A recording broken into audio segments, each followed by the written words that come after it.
Hi guys. So today what I decided to talk about was something that I've been talking about a lot lately on Instagram stories and my Facebook stories. So it's about running. So it's not directly about my running, but I'm going to talk about some tips that might help people getting started, or even people that have been running a long time that might help you. Probably a lot of you know some of these tips. They are quite basic, but they're great for getting you started and getting you to the next level of your fitness. So my number one tip really would be breathing in through your nose and out through your mouth. The reason for this is there's longer passage from your nose to your lungs than there is from your mouth to your lungs. So that helps filter the air, and it also slows down breathing. So that is kind of what you should be thinking of breathing like when you are running. You shouldn't be like you should be like and like maybe you will speed that up slightly. So that's still quite slow breathing though, so it's something that will help filter air, like I said, and it'll help you stop getting cramps and stitches when you're running, and it'll just help you with your fitness.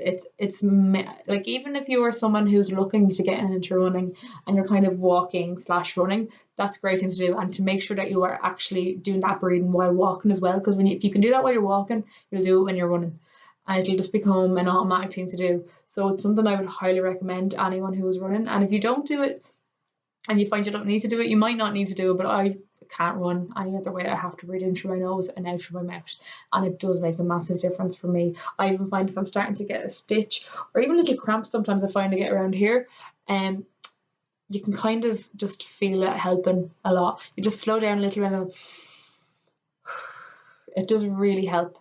The next thing I was just thinking about, well, I find when I get stitches a lot when I run into the wind. So a little thing that you can do that could help, it might even help with that, but like kind of help you when you're running into the wind. Because sometimes when you're running into a heavy wind, you feel like you're going back. Now, if there's a weather warning, don't be out, obviously. But if it is just a breeze that's just quite heavy, one thing that we were always told to do is just dip your head. So this kind of helps with the aerodynamics, kind of because you're kind of there's a point rather than you running flat into the wind, a big tall body.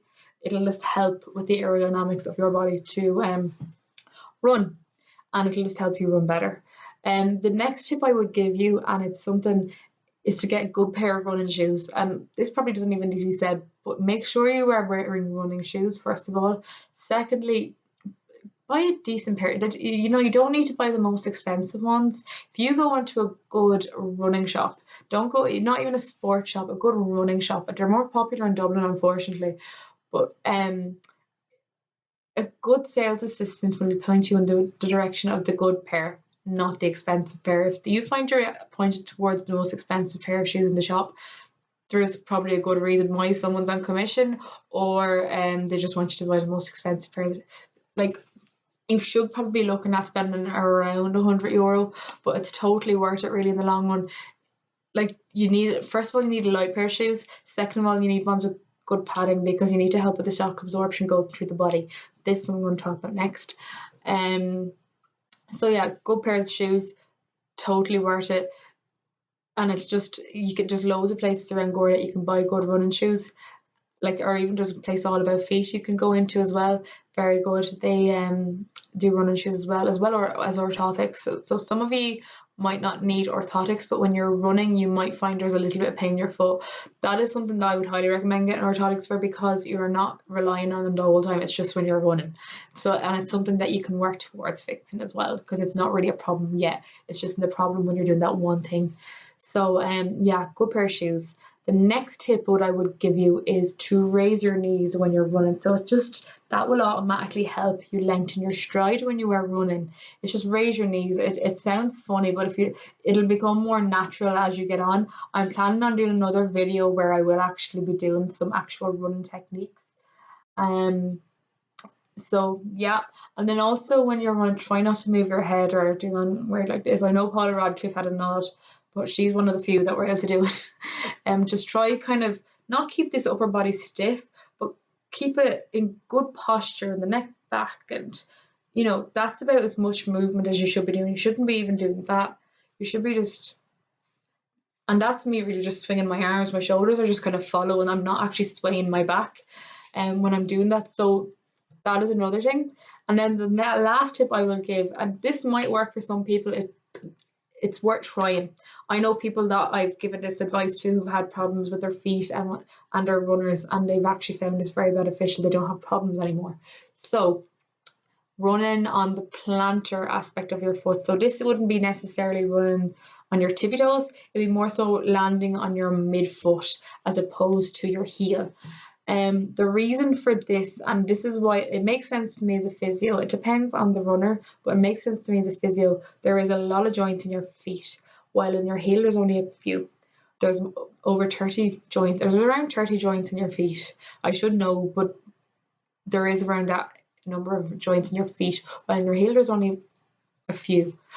Basically, the joints help with shock absorption. So this will help with shock absorption going up through your body. Like when you're running, there's 13 times your body weight going down through your knee.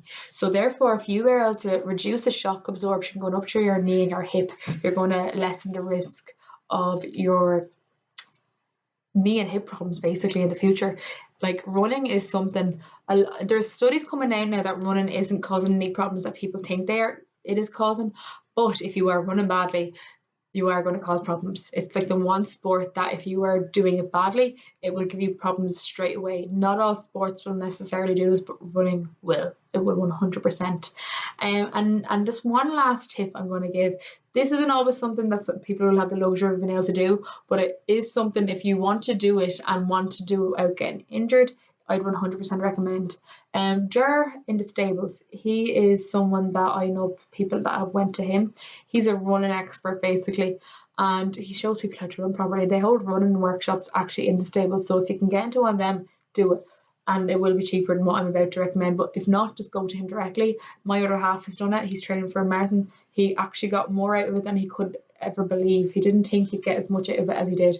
And he'll teach you how to run properly, run effectively, and run energy efficiently, which will all help with you getting injured, with you not getting injured basically, which is massive in the long run. So yeah, that's someone I would recommend. So you can contact Anna in the stables through email. There might be a number on their Facebook page as well or their website. But ask for Ger. He's the running expert and he will be able to help you with your running techniques. So yeah, I hope this video helps, guys. I'm going to follow up with a video where I'm actually showing you some things that I have learned over the years myself, and hopefully that will help you also. So thanks guys for watching, and I hope you find this video helpful. So yeah, thanks guys.